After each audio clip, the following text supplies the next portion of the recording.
जानन्तु श्रीमंदिरर एही सातटी महारहस्य जहा केबे शुणी नथिबे। अमेरिकार वैज्ञानिकंकु भी आश्चर्य करि देउछि श्रीमंदिरर एही रहस्य, जहाकु देखिले समस्ते कहिबे एइठी ही अछंती जीवंत ठाकुर। एथर पुरी गले एही सातटी कथा उपरे ध्यान दियंतु, बढ़ी जीव भक्ति। दर्शक बंधु, महाप्रभु श्री जगन्नाथ हेउछंती आम ओडिशार ए उत्कल प्रदेशर आराध्य ठाकुर। सारा विश्व ब्रह्मांड रे श्री जगन्नाथଙ୍କ नामरे तांकर परिचित रहिछि।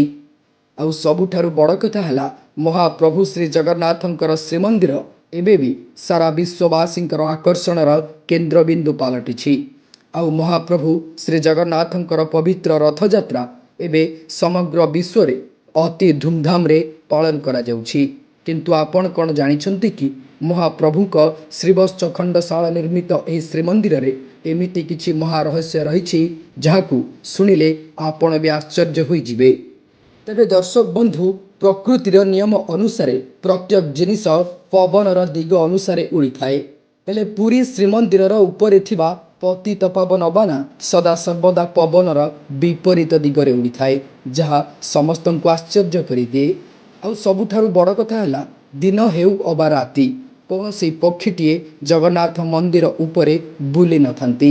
आउ जदि बा बुलंती ताकू किछि खराब संकेत बोली ग्रहण करा जाए।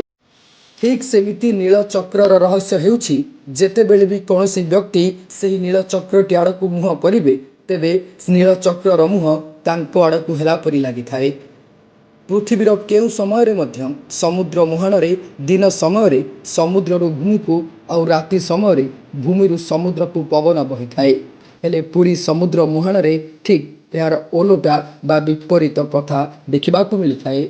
सेमिति आउ एक आश्चर्यर कथा है, पुरी आपण जे कौनसी स्थान रे छिड़ा हेले मध्य समुद्रर आवाज बा गर्जन शुणी पारिबे, किंतु थरे सिंह द्वारा निकट को चली गले समुद्रर ध्वनि आउ आपनको शुणा जीव नहीं।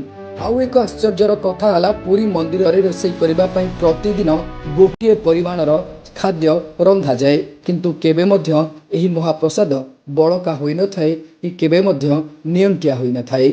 आउ एक कथा हेउछि, श्रीमंदिर रोषेईशाला रे रोषेई कला बेले सातटी हांडी को गोटे परे गोटे रखी प्रसाद प्रस्तुत करा जाए।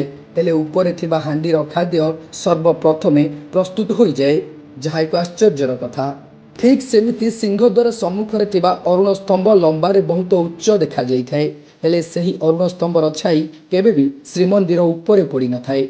आउ एक आश्चर्यर कथा हला, किछि वर्ष पूर्वे एक बड़ पत्थर श्रीमंदिर उपरु खसिथिला, हेले सही पत्थरटी मंदिरर केउ स्थानरु खसिथिला ता आजि पर्यंत अजଣା रहिछि।